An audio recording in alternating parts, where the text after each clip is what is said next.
கல்வி முறை என்று எடுத்துக்கொண்டால் பொதுவாக இந்த கிண்டர் கார்டன் சொல்கிறாங்கல்ல, அதில் இருந்து 12வது வகுப்பு வரை உள்ள பள்ளிகள் அங்கே இருக்கின்றன.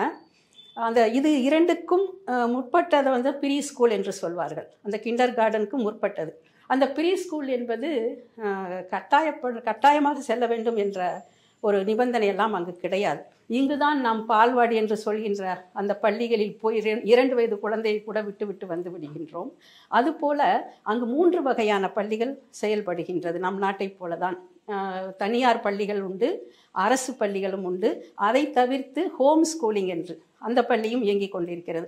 அந்த ஹோம் ஸ்கூலிங் என்று சொல்லப்படுகின்ற வீட்டில் இருந்தபடியே கல்வியை கற்கக்கூடிய குழந்தைகளும் இருக்கிறார்கள். சில குழந்தைகள் பள்ளியில் மற்ற குழந்தைகளோடு சென்று படிக்க முடியாத ஒரு சூழல் இருக்கும். அதனால் அவர்கள் வீட்டில் இருந்தபடியே கல்வியை கற்றுக்கொள்கிறார்கள்.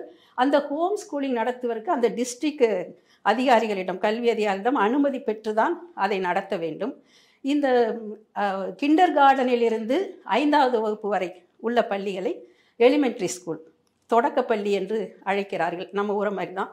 அப்புறம் 6லிருந்து 8 வரை உள்ள பள்ளிகளை மிடில் ஸ்கூல், நடுநிலை பள்ளி என்றும், 9 முதல் 12ஆம் வகுப்பு வரை உள்ள பள்ளிகளை உயர்நிலை பள்ளி என்றும் சொல்கிறார்கள். இதில் அதிகமாக அனைவரும் குழந்தைகளை சேர்ப்பதற்கு ஆர்வப்படுவது அரசு பள்ளிகளில்தான்.